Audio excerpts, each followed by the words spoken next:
সবাইকে আমাদের নতুন ভিডিওতে স্বাগতম। আপনারা অনেকেই আছেন যারা আরএস, এসএ, সিএস বা বিআরএস খতিয়ান বের করার পদ্ধতি জানতে চান। এখানে আপনারা ইতিমধ্যে দেখতে পাচ্ছেন যে এখানে আমরা অনেকগুলো বিআরএস খতিয়ানের আবেদন করেছিলাম এবং সেগুলো প্রদানকৃত দেখাচ্ছে, অর্থাৎ আমরা এগুলো সংগ্রহ করেছি। তো আজকে আমরা দেখাবো কিভাবে অতি দ্রুত আপনারা বিআরএস খতিয়ান অথবা বিএস অথবা আরএস খতিয়ান সংগ্রহ করতে পারবেন। এর জন্য আপনাকে সর্বপ্রথম land.gov.bd ওয়েবসাইটে প্রবেশ করতে হবে। এখান থেকে আপনাকে স্মার্ট ভূমি রেকর্ড ও ম্যাপ অপশনে ক্লিক করতে হবে। পরবর্তীতে সার্ভে খতিয়ান থেকে আপনাকে আপনার বিভাগ সিলেক্ট করতে হবে। আমার বিভাগ ঢাকা, আমি এখানে ঢাকা সিলেক্ট করে দিচ্ছি। আমি যে খতিয়ানটা সংগ্রহ করতে চাচ্ছি সেটার জেলা সিলেক্ট করতে হবে। জেলা সিলেক্ট করার পর উপজেলা সিলেক্ট করতে হবে। এখন আপনাকে গুরুত্বপূর্ণ বিষয় সেটা হচ্ছে খতিয়ানের ধরন, অর্থাৎ আপনি কি খতিয়ান সংগ্রহ করতে চাচ্ছেন সেটা এখান থেকে সিলেক্ট করতে হবে। তো বিআরএস হলে বিআরএস সিলেক্ট করবেন, বিএস হলে বিএস সিলেক্ট করবেন। তো আমি যে খতিয়ানটা চাচ্ছি সেটার ধরন হচ্ছে বিআরএস খতিয়ান। বিআরএস সিলেক্ট করার পর এখন আপনাকে আপনার মৌজা জানতে হবে, মৌজা সিলেক্ট করতে হবে। আমার মৌজা এখানে হচ্ছে বড়টিয়া, আমি বড়টিয়া সিলেক্ট করে দিচ্ছি। পরবর্তীতে আপনি এখানে খতিয়ান নাম্বার লিখবেন। অনেক ক্ষেত্রে এখানে আমি খতিয়ানটি পেয়ে গেছি। এই খতিয়ানটি আমি সার্টিফাইড কপির জন্য আবেদন করব। অনেক ক্ষেত্রে দেখা যায় যে আমরা একটা কোনো খতিয়ানের জন্য অনুসন্ধান করছি কিন্তু খতিয়ানটি মিলছে না। এর জন্য আপনি যেটা করতে পারেন, এখানে যে অধিকতর অনুসন্ধান থেকে আপনার ওই খতিয়ানের মালিকের নাম অথবা দাগ নাম্বার লিখে খুঁজুন অপশনে ক্লিক করলে আপনি খতিয়ান পেয়ে যাবেন। তাহলে আমাদের এখানে যে খতিয়ানটা আমরা খুঁজছি সেটা হচ্ছে 509 নম্বর খতিয়ান, এই খতিয়ানটি। তাহলে এই খতিয়ানের জন্য আমরা সার্টিফাইড কপির জন্য আবেদন করব। সার্টিফাইড কপির আবেদন করার জন্য এখানে জাতীয় পরিচয়পত্রের নাম্বার দিতে হবে। আমরা জাতীয় পরিচয়পত্রের নাম্বার দিয়ে দিলাম এবং এখান থেকে জন্ম তারিখ সিলেক্ট করতে হবে। এখান থেকে আমি আমার জন্ম তারিখ সিলেক্ট করে দিলাম। এখন জাতীয় পরিচয়পত্র অনুযায়ী আপনাকে নাম দিতে হবে, একটি মোবাইল নাম্বার দিতে হবে, যে মোবাইল নাম্বার ব্যবহার করে আপনি আবেদনটি করবেন। পরবর্তীতে যাচাই করুন বাটনে ক্লিক করবেন। যাচাই করুন সম্পূর্ণ হলে এখানে আপনার ঠিকানা দিতে হবে।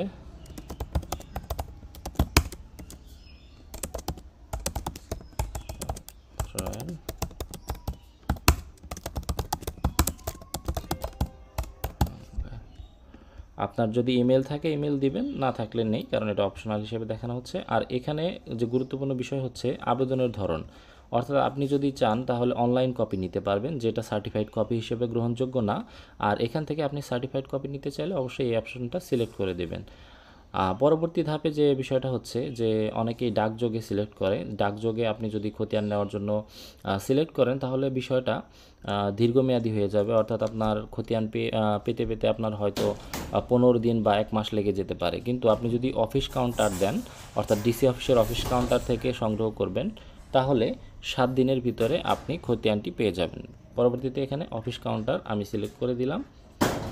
এখানে আমার মোট পেমেন্ট করতে বলা হয়েছে 100 টাকা।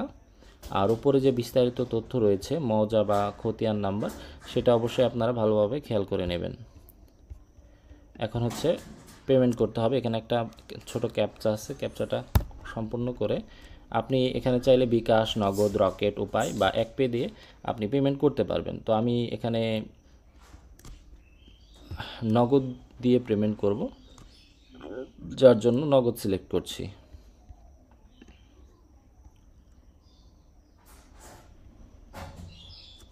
এখন এখানে আপনি আপনার নগদ নাম্বার দিবেন।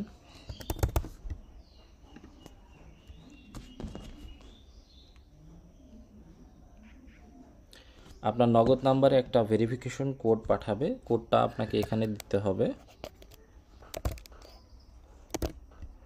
দেওয়ার পর প্রসিড অপশনে ক্লিক করবেন। পরবর্তীতে আপনার নগদ অ্যাকাউন্টের যে পিন রয়েছে, পিনটি এখানে দিতে হবে।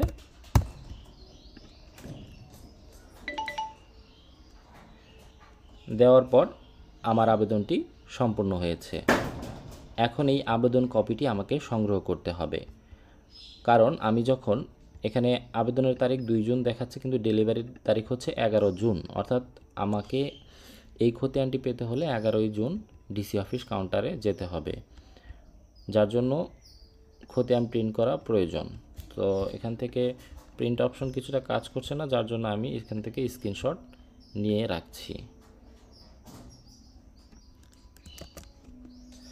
আপনারা অবশ্যই এই আবেদন কপিটি সংগ্রহ করবেন,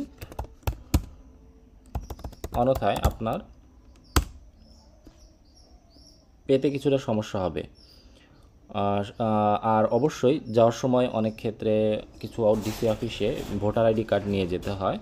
আপনারা চেষ্টা করবেন ভোটার আইডি কার্ড নিয়ে যাওয়ার জন্য।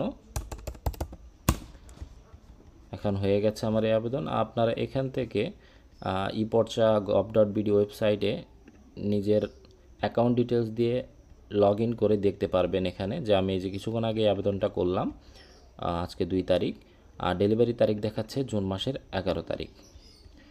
আর অফিস কাউন্টার দিয়েছি প্রদানের মাধ্যম, আর সর্বশেষ অবস্থা হচ্ছে তুলনাকারীর কাছে প্রেরণের অপেক্ষায়। অর্থাৎ এই আবেদনটা তারা সংগ্রহ করে যখন এই প্রদানকৃত দেখাবে, তখন আপনি নিশ্চিত থাকেন যে আপনার এই খতিয়ানটি তারা সংগ্রহ করে নকল তৈরি করেছে, যেটা আপনি ডিসি অফিসের কাউন্টারে গিয়ে সংগ্রহ করতে পারবেন। আশা করি এই ভিডিও থেকে আপনারা জানতে পেরেছেন কিভাবে অতি দ্রুত 102 টাকার বিনিময়ে আপনি খতিয়ান সংগ্রহ করতে পারবেন কোনো ধরনের ঝামেলা ছাড়া। পোস্টটি বেশি বেশি সবার সাথে শেয়ার করুন, যাতে সবাই জানতে পারে কিভাবে খতিয়ান সংগ্রহ করতে হয়।